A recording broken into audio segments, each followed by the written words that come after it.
위기에서 겸손을 배우다. 시편 142편. 내가 소리내어 여호와께 부르짖으며 소리내어 여호와께 간구하는도다. 내가 내 원통함을 그의 앞에 토로하며 내 우환을 그의 앞에 진술하는도다. 내 영이 내 속에서 상할 때에도 주께서 내 길을 아셨나이다. 내가 가는 길에 그들이 나를 잡으려고 올무를 숨겼나이다. 오른쪽을 살펴보소서. 나를 아는 이도 없고 나의 피난처도 없고 내 영혼을 돌보는 이도 없나이다. 여호와여, 내가 주께 부르짖어 말하기를 주는 나의 피난처시요 살아있는 사람들의 땅에서 나의 분깃이시라 하였나이다. 나의 부르짖음을 들으소서. 나는 심히 비천하니이다. 나를 핍박하는 자들에게서 나를 건지소서. 그들은 나보다 강하니이다. 내 영혼을 옥에서 이끌어내사 주의 이름을 감사하게 하소서. 주께서 나에게 갚아주시리니 의인들이 나를 두르리이다. 다윗에게 위기가 찾아왔습니다. 다윗이 골리앗을 죽인 후 그의 인기는 하늘을 찔렀습니다. 사람들은 전쟁에서 돌아온 사울보다 다윗을 더 칭송했고 이것이 사울의 질투심을 유발했습니다. 이제 사울 왕은 다윗을 죽이는 일에 온 힘을 쏟습니다. 그는 첫 번째 전략으로 딸 미갈을 이용합니다. 미갈과 결혼하기 위해 블레셋 사람 100명을 죽이고 오라고 합니다. 다윗이 그의 종과 함께 가서 200명을 죽이고 오자 결과는 더욱 참혹하게 변합니다.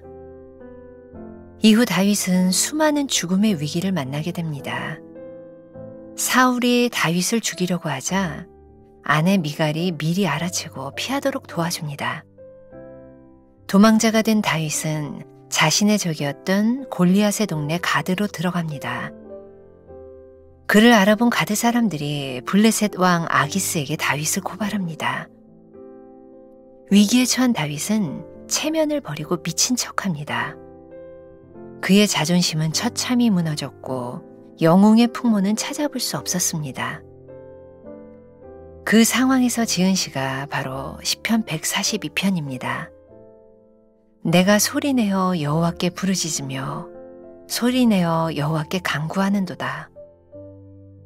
다윗과 같은 위기를 맞은 사람들의 반응은 두 가지로 나타납니다. 먼저 비굴해지면서까지 위기를 모면하고자 하나 끝내 극복하지 못하고 분노하는 사람이 있습니다. 그러고는 다른 사람에게 저주를 퍼부으며 자신의 인생을 망가뜨립니다. 결국 위기를 극복하지 못하고 실패한 인생을 살게 됩니다. 그런가 하면 위기 앞에서 자신을 돌아보는 사람이 있습니다. 자신을 믿고 문제를 스스로 해결하려던 교만이 깨지면서 하나님을 찾게 됩니다. 다윗이 그랬습니다. 죽음의 위기와 사방을 둘러보아도 도와줄 리가 없는 절망의 상황에서 비굴해지거나 분노하지 않고 겸손하게 하나님을 인정했습니다. 사방이 막혀 있을 때도 하늘을 향한 문은 늘 열려 있습니다. 모든 도움이 끊어져도 하나님과의 줄은 끊어지지 않습니다. 위기 앞에서 나는 어떤 대책을 세웁니까? 위기 앞에서 분노함으로써 실패한 적은 없습니까? 나의 도움은 오직 하나님이라는 다윗의 고백에 동의합니까?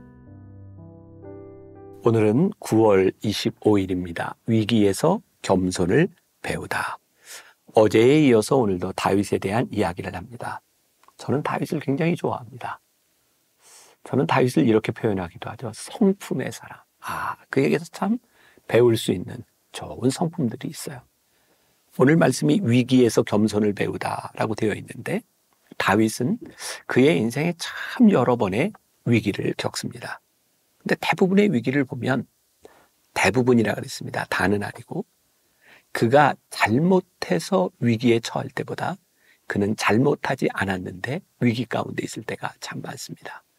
다윗의 위대함은 위기 가운데서 그의 인격이 망가지거나 타협하는 인생이 아니라 그는 위기 가운데서 겸손을 배운 사람이기 때문입니다.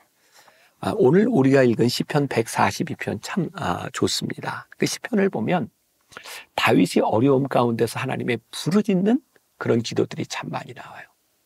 가만히 보면 다윗은 그의 인생이 힘들었던 때 그 힘든 것을 힘들지 않은 채 했던 사람이 아니라 힘들 때 하나님께 하나님 나 힘들어요 라고 이야기했던 사람인 것 같습니다.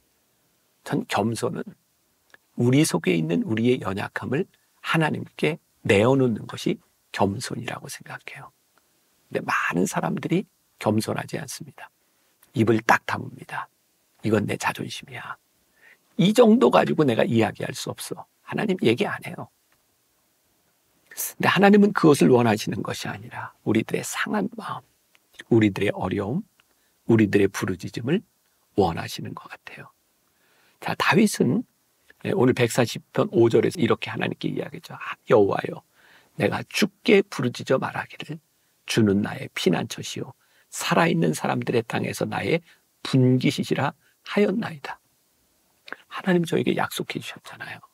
그 6절, 나의 부르짖음을 들으소서 나는 심히 비천하니이다. 나를 핍박하는 자들에게서 나를 건지소서 그들은 나보다 강하니이다. 그가 처한 솔직한 심정을 다윗은 하나님께 아뢰고 있어요. 위기에서 겸손을 배운다. 혹시 오늘 이 말씀을 묵상하는 여러분들 가운데 인생의 위기를 지나는 분이 있습니까? 겸손하게 하나님께 부르짖으십시오. 바로 그 위기 가운데서 우리는 하나님께 나아가는 겸손을 배우게 될 것입니다. 다윗의 인기는 하늘을 찌를 듯했어요. 백성들이 사울왕보다 다윗을 더 칭송했어요. 인생이 그렇습니다. 우리가 잘 나갈 때 모든 사람들이 기뻐하는 것은 아니에요. 특히 하나님을 알지 못하는, 하나님을 신뢰하지 못하는 사람들에게 자기를 위협하는 일들이 있을 때 그들은 얼마나 무서운 원수가 되는지 몰라요. 하나님이 여러분들을 쓰시고자 여러분들을 세우실 때 그것을 알지 못하는 사람들에게 때때로 우리는 질투의 대상이 될 수도 있어요. 그게 위기 가운데 우리를 처하게 만들 수도 있어요. 그러니 만일 여러분들이 하나님의 일을 위하여 정직하게 쓰임을 받다가 그런 위기를 경험했다면 괜찮습니다. 우리는 그 시간 가운데 하나님과 함께 부르짖으며 겸손을 배울 수 있는 때이기 때문이죠. 여러분들 혹시 착각하지 마세요. 우리가 처한 위기가 바로 하나님 때문에 우리가 죄가 없음에도 불구하고 의로움에도 불구하고 처할 수 있는 위기가 있고 또 하나는 진짜 여러분들이 잘못해서 처하는 위기가 있어요. 그런데 내 죄와 내 실수로 인하여 처한 그 위기를 하나님이 나에게 주시는 겸손의 기회야 이렇게 생각한다면 그건 아주 잘못된 것이에요. 우리의 잘못으로 인하여 처하는 위기가 있다면 이건 바로 하나님 앞에서 회개해야 될 문제인 것. 이것을 구별해야 합니다. 그래서 성경은 끊임없이 우리들에게 그런 아주 툭툭 던지는 말씀이 있죠. 생각해봐. 생각해봐. 네가 처한 행동이 어떤 일인지를 생각해봐. 자, 여러분들 책 두 번째 문단에 보면 이후 다윗은 수많은 죽음의 위기를 만나게 됩니다. 자, 이건 여러분들이 성경을 읽으셔야 돼요. 제가 다 이야기할 수 없어요. 다윗은 도망자의 생활을 하면서 얼마나 많은 죽음의 고비를 만나게 됐는지 몰라요. 처참하게 다윗의 자존심이 무너져 내리기도 했어요. 첫 번째 위기가 뭐예요? 골리앗을 죽이고 도망하는 그 와중에 다윗은 블레셋으로 가게 되죠. 거기 가서 죽을지도 몰라요. 그래서 아기스 왕 앞에서 다윗은 살기 위하여 체면을 버리고 침을 질질 흘리며 미친 척합니다. 처참하게 그의 자존심이 무너지는 때입니다. 하나님이 세우셨던 영웅의 풍모가 더 이상 보이지 않습니다. 바로 그 시간 다윗은 하나님 앞에 겸손하게 소리내어 부르짖어 주님 살려주세요 라고 말합니다. 처참함 가운데 부르짖는 다윗의 기도, 하나님의 그 기도를 들으셨어요. 오늘 여러분들의 인생에 처참함을 경험하고 사망의 음침한 골짜기를 지나가는 분이 있다면 처참한 가운데 부르짖으십시오. 하나님께서 그 부르짖음을 들으신다고 말씀하고 있습니다. 오늘 말씀 가운데 제일 중요한 부분인 것 같아요. 다윗은 그 위기 가운데서 어떤 행동을 하고 있는가? 다시 말하면 여러분은 다윗과 같은 위기에서 어떤 반응을 하고 계십니까? 이런 물음이 될 것 같아요. 대개 사람들은 위기를 만났을 때 두 가지의 반응을 보이는 것 같아요. 자, 여러분은 책을 먼저 한번 봅시다. 세 번째 문제는 먼저 비굴해지면서까지 위기를 모면하고자 하나 끝내 극복하지 못하고 분노하는 사람이 있습니다. 다윗은 비참함 가운데서 하나님 앞에 기도하고 부르짖지만 그는 분노함으로 그 인생을 망가뜨린 사람이 아니에요. 하나님 앞에 겸손을 배우고 하나님께 가까이 가는 인생이 되게 되죠. 우리의 인생의 어려움 가운데서 끝내 분노하는 인생은 파선하는 인생이 됩니다.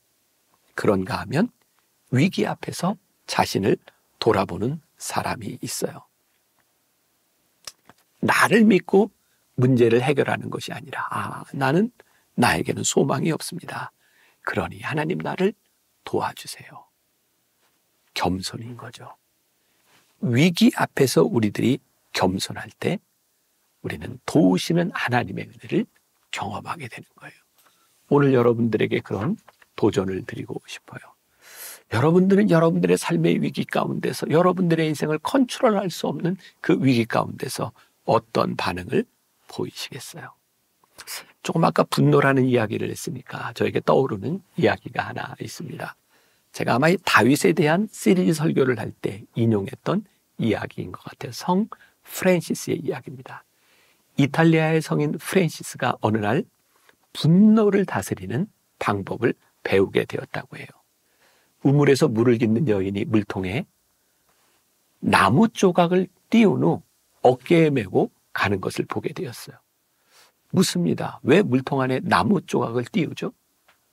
그러자 이렇게 대답을 합니다. 물통이 흔들려도 물이 넘치지 않도록 하기 위한 것입니다. 프랜시스가 가만히 보니 아주 중요한 이치를 깨닫게 된 거예요. 물통에 물이 찼는데 그냥 물통을 이고 가면 움직일 때마다 물이 툭툭툭툭 흘러서 다 새어버립니다. 그런데 거기에 십자가를 띄우고 나니까 그 십자가가 이렇게 움직이면서 밖으로 튀는 물을 잡아주는 거예요. 그때 프랜시스가 굉장히 중요한 진리를 깨닫게 되죠. 그렇구나. 나의 마음에 십자가를 띄우는 것. 그게 분노를 다스릴 수 있는 방법이구나. 분노라는 놈이 물통에 물과 같다는 생각을 하지 않습니까? 분노가 생기면 움직일 때마다 분노가 우리의 마음속에서 튀어나가려고 해요. 분노는 절대로 우리를 하나님의 사람으로 만들지 못합니다. 분노를 여러분들의 물통위에 분노의 물통위에 십자가를 띄우는 것, 십자가를 생각하는 것, 하나님을 생각하는 것이야말로 위기 가운데서 우리로 하여금 겸손하게 만들고 좋은 성품을 만들어가게 하는 거죠. 제가 요즘은 젊은 목회자들 이렇게 세미나를 하거나 또 이렇게 멘토링을 할 기회가 많이 있습니다. 제가 젊은 목회자들에게 그런 말을 참 많이 합니다.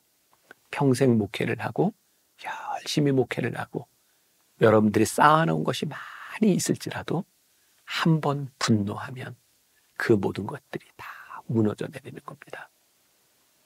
분노는 참 무서운 겁니다. 우리가 지금까지 살아온 우리들의 삶을 잘 지켜줄 수 있는 것이 분노하지 않는 겸손입니다. 그래서 저는 목회자들에게 이런 이야기를 합니다. 여러분 화가 나고 분노할 때 그것을 말로 하지 말고 글로 써보십시오. 적어도 목회자들이 우리의 분노를 글로 쓸 때 우리들에게 십자가가 생각나지 않겠습니까? 하나님을 믿는 여러분들의 삶의 위기 가운데서 여러분들이 하나님의 말씀을 쓰듯 큐티를 하듯 글로 적을 때 우리들에게 십자가가 생각나지 않겠습니까? 위기에서 십자가를 띄우고 겸손을 배우는 것, 우리를 좋은 성품으로 만들어가는 것입니다.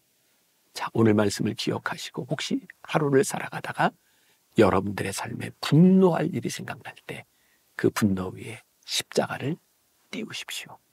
승리하는 하루가 될 줄 믿습니다. 기도하겠습니다.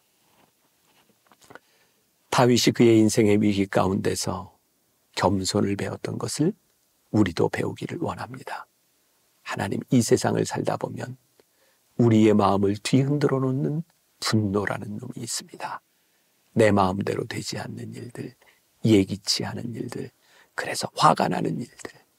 오늘 하루 말씀을 묵상해 싸우니 오늘 하루 우리 인생에 십자가를 띄우는 일, 그래서 분노를 가라앉히는 승리의 기쁨을 경험하는 하루가 되게 하여 주옵소서. 예수님의 이름으로 기도했습니다. 아멘.